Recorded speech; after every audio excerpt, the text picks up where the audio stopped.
आप सब राम जी की पाठशाला में आपका बहुत बहुत स्वागत है। उम्मीद करता हूँ आप सब भी अच्छे ही होंगे और आपकी तैयारी बहुत बेहतर ढंग से चल रही होगी। जैसा आप सबको पता है कि हम लोग यूपीएसआई के मूल विधि में आईपीसीओ कर रहे हैं और आईपीसी में हमने 3 अध्याय को पूरा कर लिया है। चौथा अध्याय हम लोगों ने शुरू किया है और चौथे अध्याय को 2 भागों में बांटा गया है, जिसमें पहला है धारा 75 से लेके 76 से लेके 95 तक क्षम्य अपराध और धारा 96 से लेकर 106 तक प्राइवेट प्रतिरक्षा। तो आज हम लोग क्षम्य अपराध वाले पार्ट को पूरा कर लेंगे और अच्छे से समझेंगे। देखो भाई, आप लोग मेरे को बोलते रहते हो कि सर आप लंबी वीडियोस क्यों नहीं बनाते हो, आप छोटी वीडियोस ही क्यों रखते हो। आपके लिए ये केवल 20 मिनट की वीडियो हो सकती है, पर आपको बेस्ट कंटेंट देने के लिए मुझके ये जो पीछे लिखा हुआ है ना, ये 6-7 धाराएं जो पीछे लिखी हुई हैं, इनको बहुत अच्छे से एक्सप्लेन करने के लिए, बहुत सरल शब्दों में एक्सप्लेन करने के लिए मेरे को इन 20 मिनट देने के लिए 1.5 घंटा प्रयत्न करना पड़ता है डेली। मेरे पास अपने नोट्स भी हैं, मुझको 3 किताबें रखनी पड़ती हैं सामने, साथ में आईपीसी विकिपीडिया रखना पड़ता है, क्योंकि कानून की भाषा बहुत ज्यादा क्लिष्ट है। अगर आप उसको पढ़ेंगे तो आप उसको समझ नहीं पढ़ पाएंगे बिना एग्जाम्पल्स के। तो यहां मैं उनको बिल्कुल सिंपल लैंग्वेज में रखता हूं। यदि आपके सामने कोई केस स्टडी भी इन धाराओं से अकॉर्डिंग एग्जामिनर पूछ लेगा तो आपकी इजीली ये प्रॉब्लम सोल्व हो जाएंगी। एक महाशय मेरे को बोल रहे थे कि आप नकल कर रहे हैं, ठीक है। मैंने पूछा भाई साहब आप बता दीजिए मैं किसकी नकल कर रहा हूं। मैं तो एकदम स्तंभित रह गया, न जाने कौन व्यक्ति होगा, कोई अदर चैनल वाला ही व्यक्ति होगा, कोई जेलस व्यक्ति होगा। तो उसने मेरे को बोला आप नकल कर रहे हैं किसकी। मैंने पूछा किसकी, तो बोल रहे हैं आप एग्जामपुर की नकल कर रहे हैं। आप यकीन मानो मैंने एग्जामपुर की आज तक एक भी क्लास नहीं देखी है। कोई जानकारी संबंधी कोई वीडियो वायरल हो जाती है उनकी, तो थोड़ा बहुत मैं 2-4 मिनट देख लेता हूँ, बाकी मैं नहीं देखता हूँ, क्योंकि मुझे कोई मतलब ही नहीं है भाई, मैं क्या करूँगा उसका। ना मैंने कोई कभी कोर्स परचेस किया वहां से, ना कुछ किया।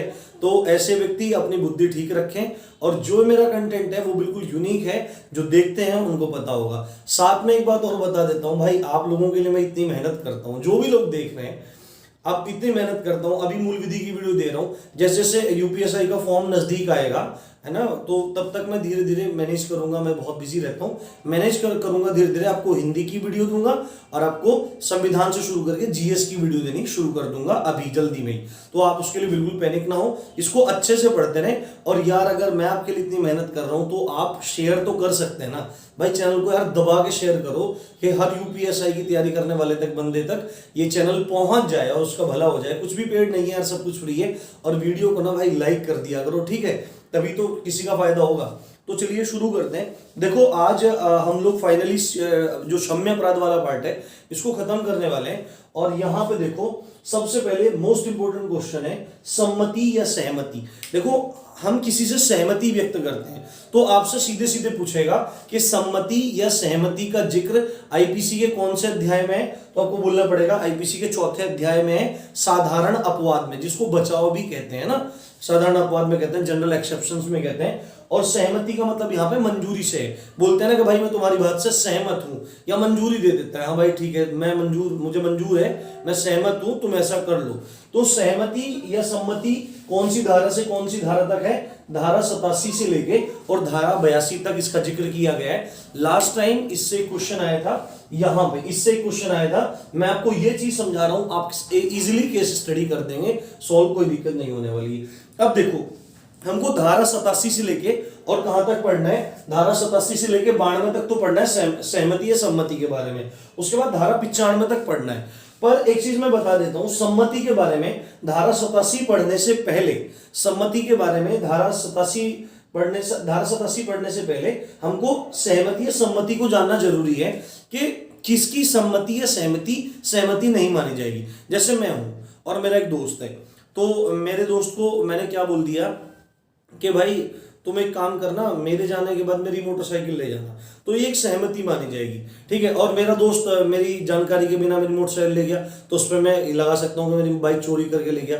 तो सम्मति सहमति को आप समझ रहे होंगे। तो सहमति देना एक चीज है, तो सहमति कब नहीं मानी जाएगी, किसकी सहमति नहीं मानी जाएगी, वो 5 पॉइंट दिए गए हैं धारा 90 में। धारा 90 क्या कहती है कि सहमति, सीधे बोलती है सहमति, और सहमति कब नहीं मानी जाएगी या किसकी सहमति नहीं मानी जाएगी।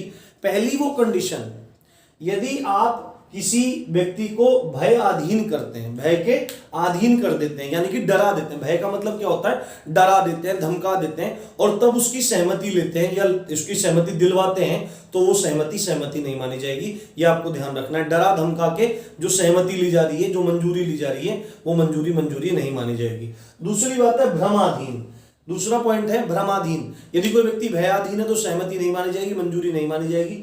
यदि कोई व्यक्ति भ्रमाधीन है, भ्रम के अधीन है, यानी भ्रम हो गया, जैसे कि इंश्योरेंस कंपनी वाले करते हैं, कोई भी इंश्योरेंस का पूरा इतना लंबा चौड़ा टर्म एंड कंडीशन लिख देते हैं और आदमी को पता ही नहीं लगता है, वो भ्रमित किया जा रहा है, उसको इतनी लंबी टर्म एंड कंडीशन में भ्रमित किया जा रहा है। हालांकि सब कोर्ट के केस चक्कर होते हैं भाई, आदमी फंस जाता है। तो मैं एक एग्जांपल दे रहा हूं कि आदमी को भ्रमित किया जा रहा है, किसी भी तरीके से भ्रमित किया जा रहा है और उसको भ्रमाधीन कर दिया गया, तो भी सहमति नहीं मानी जाएगी। तीसरा पॉइंट है, अगर 12 वर्ष से कम उम्र का बालक है और उससे कोई सहमति ले रहे हैं और कोई काम कर रहे हैं और वो अपराध बन जाता है, तो सहमति नहीं मानी जाएगी।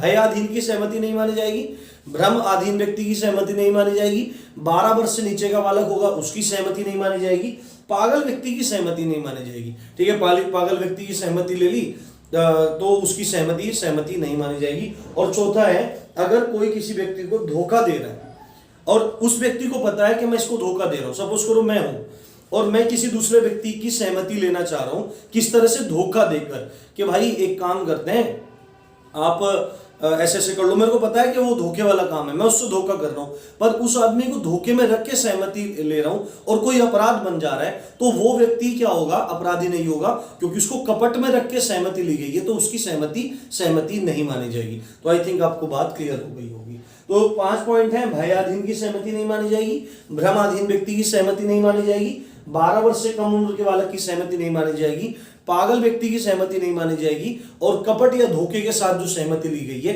वो सहमति नहीं मानी जाएगी। ये धारा कहती है 90, सेक्शन 90 इस बात को कहता है। उसके बाद सेक्शन 87।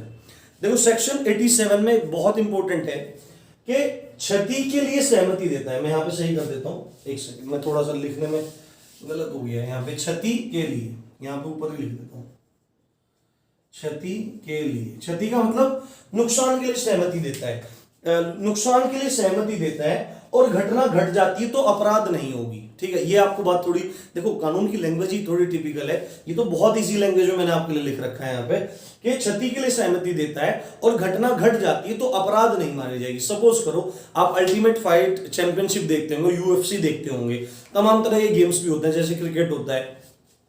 तो एक बात है, हम अल्टीमेट फाइट चैंपियनशिप को देखते हैं, उसमें क्या करते हैं, आपने देखा होगा लोग मतलब फाइट करते हैं, लात वात मुक्के चलाते हैं, मुक्केबाजी लड़ते हैं ना, तो उसमें क्या होता है, वो लोग सहमति देते हैं। किस चीज की सहमति देते हैं? कि यदि इस खेल में मेरे को चोट लगती है, चोट को टेक्निकल लैंग्वेज में नाम है उपहति, गंभीर चोट लग जाती है, घोर उपहति हो जाती है, या मेरी मृत्यु हो जाती है, तो इसके लिए सामने वाला व्यक्ति जिम्मेदार नहीं है, मैं इससे सहमत हूं। यानी कि अपनी क्षति के लिए सहमति देता है कि मुझे चोट लग जाए या मेरी मृत्यु हो जाए तो मैं इसके लिए सहमत हूं, सामने वाला व्यक्ति क्या है, इसके लिए जिम्मेदार नहीं है। तो और इसकी सपोज करो ये सहमति हो गई, तो इस सहमति ये बन गई पूरी, और उनके बीच में कोई खेल खेला जाने लगा और एक व्यक्ति के वार से दूसरा व्यक्ति मर जाता है, तो ये घटना घट गई, सहमति दे दी, उसके बाद घटना घट गई, चाहे चोट लग गई, चाहे गंभीर चोट लग गई या मृत्यु हो गई, तो जिस व्यक्ति के माध्यम से चोट लगी है या मृत्यु हुई है वो व्यक्ति अपराधी नहीं माना जाएगा। ठीक है, ये बात ये 87 धारा कह रही है, पर इसकी 3 शर्तें हैं। वो व्यक्ति कब अपराधी नहीं माना जाएगा? ठीक है, वो व्यक्ति कब अपराधी नहीं माना जाएगा? जब सहमति 18 वर्ष से अधिक के व्यक्तियों के बीच में रही हो। यानी कि इस तरह की सहमति देने का अधिकार किसका है? 18 वर्ष से अधिक की आयु के व्यक्तियों का है। 18 वर्ष से अगर कम आयु का व्यक्ति सहमति दे रहा है तो ये धारा उसका बचाव नहीं करने वाली है। दूसरी बात है, होने वाली घटना का संभाव्य ज्ञान ना हो, होने वाली घटना का संभाव्य ज्ञान ना हो। संभाव्य ज्ञान का मतलब क्या है कि अगर ए बी को लात मार रहा है और उसकी मृत्यु हो जाती है, बी ने पहले सहमति दे रखी है कि भाई अगर मेरे को कुछ हो जाता है तो ये अपराधी नहीं होगा, तो ए क्या काम करता है, उसको लात मारता है और वो लात बॉडी में इस ऐसे पार्ट में लग जाती है तो लगते ही उसकी मृत्यु हो जाती है। तो अब देखो, पहली बात तो क्या, पहला पॉइंट तो पूरा होता कि 18 वर्ष से ऊपर की थी। अब जब ए ने उसको बी को लात मारी तो उसको ये पता ही नहीं था कि लात लगने से इसकी मृत्यु हो जाएगी, यानी कि उसको घटना का संभाव्य ज्ञान था ही नहीं, उसको पता ही नहीं था कि ये इसकी मृत्यु हो जाएगी। और तीसरा पॉइंट है, मृत्यु या घोर उपहति का आशय ना हो।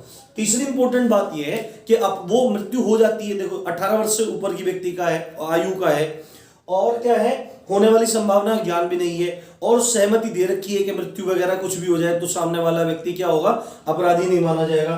तो इसमें फिर आखिरी शर्त ये रह जाती है, ये चीज फाइनल देखी जाएगी कि ए ने बी को लात मारी, उसकी मृत्यु हो गई, बी ने सहमति दे रखी थी, दोनों 18 साल से ऊपर के हैं, ठीक है। तो अब ये चीज देखी जाएगी कि इस व्यक्ति ने, ए ने, ये पहले से प्लान तो नहीं कर रखा, उसका आशय तो नहीं था इसको बहुत गंभीर चोट पहुंचाने का या इसकी मृत्यु करने का। आपने फिल्मों में देखा होगा कि तमाम तरह के खेल होते हैं, तो उसमें जो प्रतिद्वंदी होते हैं उनमें से एक का इंटेंशन रहता है, जो नेगेटिव रोल में रहता है, कि इसकी टांग में कोई दिक्कत कर दी जाए, इसकी आंख में कुछ झोंक दिया जाए। तो इस तरह का आशय नहीं होना चाहिए, ठीक है, फेयर गेम होना चाहिए, तो उसको यहाँ पे बचाव मिलेगा। आई थिंक आपको ये बात क्लियर हो गई होगी। अब चलते हैं हम धारा 88 की तरफ। धारा 88 क्या कहती है कि किसी व्यक्ति के फायदे के लिए सद्भावना पूर्वक कार्य करता है और उस कार्य से क्या हो जाता है, कोई घटना घट जाती है तो अपराध नहीं माना जाएगा, ठीक है, अपराध नहीं माना जाएगा। किसी व्यक्ति के फायदे के लिए कोई व्यक्ति कार्य करता है और वो किस तरह कार्य करता है, सद्भावना पूर्वक। सद्भावना पूर्वक मतलब कि उसकी इंटेंशन अच्छी होनी चाहिए और उसने पूर्व, देखो सद्भावना पूर्वक की परिभाषा किसमें है, धारा 52 में है, ये मैं आपको बढ़ा चुका हूं। उसमें ये है, सद्भावना पूर्वक किया गया कार्य क्या है कि इंटेंशन अच्छी होनी चाहिए, है ना, उसकी प्रति नेगेटिव भावना नहीं होनी चाहिए। और दूसरी बात है, दूसरा पॉइंट है कि सतर्कता पूर्वक, पूरी सावधानी से किया गया कार्य ही सद्भावना पूर्वक किया गया कार्य कहलाता है। अगर कोई व्यक्ति है तो वो अगर किसी दूसरे व्यक्ति के फायदे के लिए काम करता है, ठीक है, और फायदे के लिए काम करता है और कोई घटना घट जाती है तो वो अपराधी नहीं माना जाएगा। कब तक नहीं माना जाएगा, जब तक उसके मन में उसकी मृत्यु कारित करने का आशय ना हो। देखो ये आपको मैं यहां समझाता हूं। यदि एक व्यक्ति है ए, ठीक है, और दूसरा व्यक्ति है बी, एक व्यक्ति है ए, दूसरा व्यक्ति है बी, तो ए क्या काम कहता है कि भाई तुम मेरा ये काम कर देना, ठीक है, कोई भी काम कह सकता है कि भाई बी तुम मेरा ये काम कर देना, और बी को ये लग रहा है, यानी कि ए सहमति दे देता है कि भाई तुम मेरा ये काम कर देना, मैं तुमसे सहमत हूं, मंजूरी तुमको दे रहा हूं। बी को सहमति मिल जाती है और बी को क्या लगता है कि ए ने मुझे सहमति दी है और ये ए के फायदे का काम है, उसके लाभ का कार्य है, और बी क्या काम करता है, उसके फायदे को, काम को जानकर सद्भावना पूर्वक कार्य करता है। किससे कार्य करता है, सद्भावना पूर्वक, यानी कि अच्छे फेथ से, अच्छी इंटेंशन से काम करता है और सावधानी पूर्वक कार्य करता है, और ये कार्य एक घटना के रूप में बदल जाता है। यानी कोई घटना घट जाती है और उसमें एक की हानि हो जाती है या चोट लग जाती है, गंभीर चोट लग जाती है, मृत्यु तक हो जाती है, तो बी अपराधी नहीं माना जाएगा, बी अपराधी नहीं माना जाएगा। ये आपको ध्यान रखनी है। ये कह रही है धारा 88 कि किसी व्यक्ति के फायदे के लिए कार्य करता है और किस तरह कार्य करता है, सद्भावना पूर्वक कार्य करता है, और तो फिर क्या होगा, बी अपराधी नहीं माना जाएगा।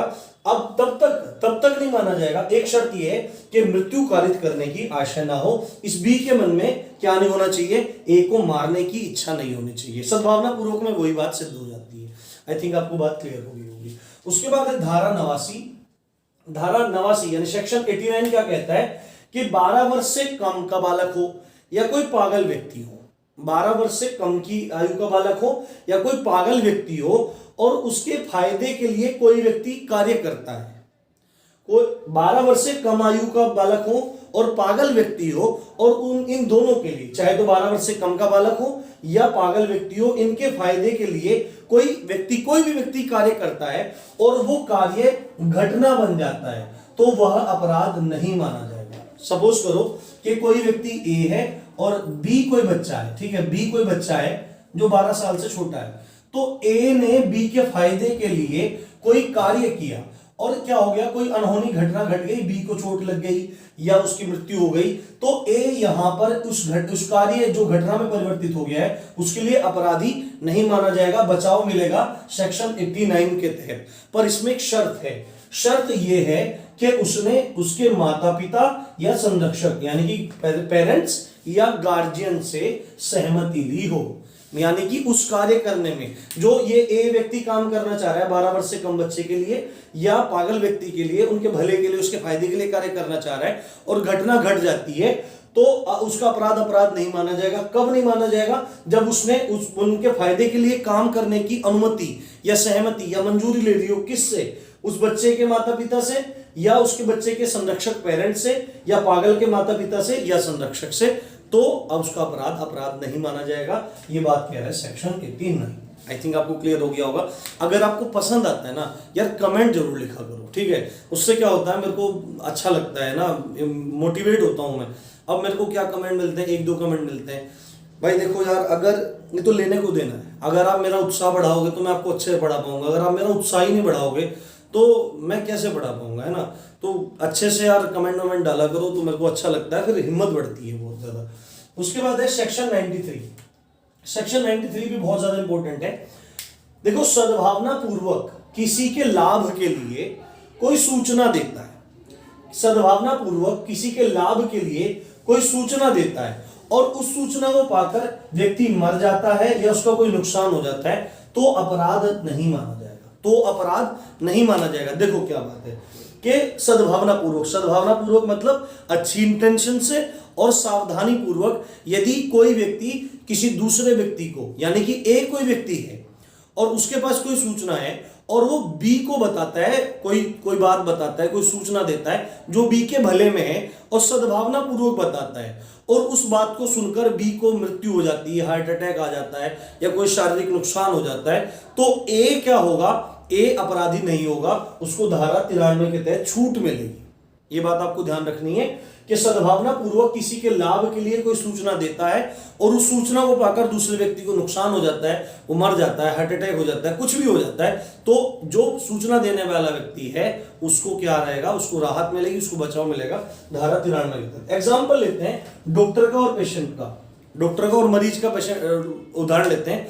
देखो कि डॉक्टर है, उसके पास कोई मरीज आया, गंभीर रोग से पीड़ित है वो, तो डॉक्टर उसको बोलता है कि भाई साहब आपके पास, बड़े प्यार से बोलता है तरीके से कि भाई साहब आपके पास 2 ही महीने हैं, आप 2 महीने के मेहमान हैं, इसके बाद चले जाएंगे। अब एक बात देखो, और 2 महीने का मेहमान उसको बताया, अब रोगी क्या हुआ? रोगी इस बात को सुन के उसको हार्ट अटैक आ गया, वो 2 दिन बाद, 3 दिन बाद, या घबराने से या हृदय गति रुकने से उसकी मृत्यु हो जाती है। तो अब यहाँ पे डॉक्टर कोई भी किसी बात के लिए अपराधी नहीं माना जाएगा, क्योंकि डॉक्टर ने क्या किया? डॉक्टर ने तो उसके भले के लिए बोला। वो जाने वाला तो 2 दिन बाद भी है भाई, ठीक है ना? 2 दिन बाद भी मरने वाला, वो 2 महीने बाद भी मरने वाला ही था, तो उसने उसके भले के लिए बोला कि आप 2 महीने बाद चले जाएंगे, तब तक अपनी जिंदगी जी लीजिए, जो भी आप करना चाहते हैं आप कर लीजिए। तो डॉक्टर यहाँ पे अपराधी नहीं माना जाएगा, यानी किसी लाभ के लिए कोई सूचना देता है तो अपराधी नहीं माना जाएगा।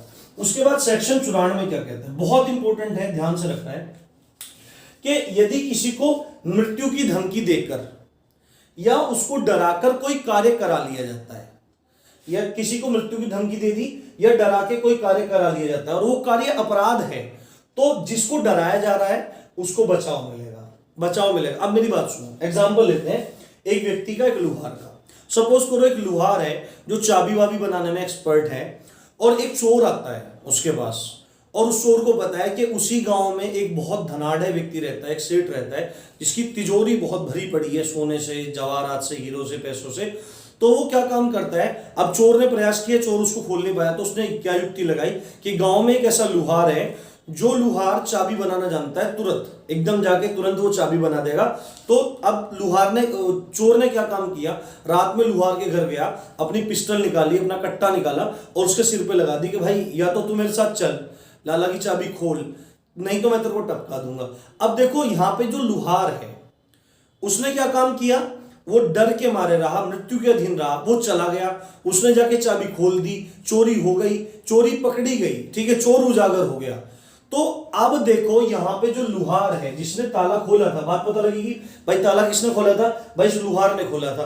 तो चोर जो व्यक्ति है, जो चोर है, ये तो अपराधी है ही, तो क्या लुहार अपराधी रहेगा? नहीं, लुहार अपराधी नहीं रहेगा, उसको धारा 94 के तहत बचाव मिलेगा, क्योंकि उसने मृत्यु की धमकी के अधीन होकर या डराकर उससे कोई कार्य किया करवाया गया है, तो उसको बचाव मिलेगा। ये बात समझ में आई?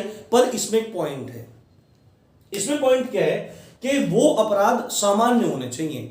अगर वो मृत्युदंड वाले अपराध हैं, ऐसे अपराध जिसमें मृत्युदंड दिया जाता है, तो बचाव नहीं मिलेगा। मृत्युदंड वाले अपराध कौन से हैं? सामान्यतः आप समझ लीजिए, यदि आप किसी की हत्या कर देते हैं तो आपको ऐसी कंडीशन में बचाव नहीं मिलेगा। अच्छा, ऐसा आप करेंगे कि भाई या तो तू इसे मार दे या मैं तुझे मार दूंगा, फिल्मों में तो ऐसा होता है।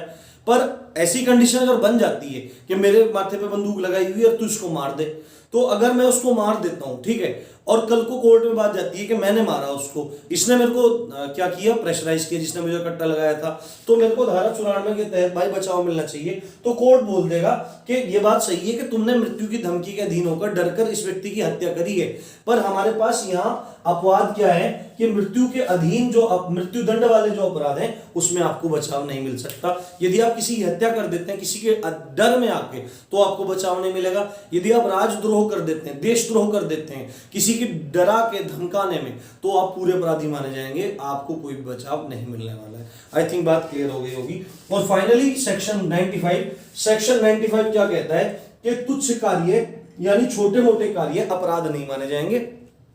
तुच्छ कार्य, छोटे मोटे कार्य अपराध नहीं माने जाएंगे। जैसे आप भीड़ में हो और भीड़ में आपने एक धक्का दे दिया किसी को, तो ये थोड़ी होगा भाई तूने धक्का दे दिया, चल भाई तुझे फांसी मिलेगी, ऐसा तो कहीं सुना नहीं होगा। या किसी का पेन रखा हुआ है क्लास में और आपने पेन उठा के उसका पेन यूज कर लिया, भाई पेन कैसे उठा लिया तुमने, तो गड़बड़ कर दी भाई, मैं तो तेरे केस करूंगा। तो ऐसा कुछ भी नहीं होता है। जो छोटे मोटे कार्य हैं, जो तुच्छ कार्य हैं, उनको अपराध नहीं माना जाता। ये सेक्शन 95 कह रहा है।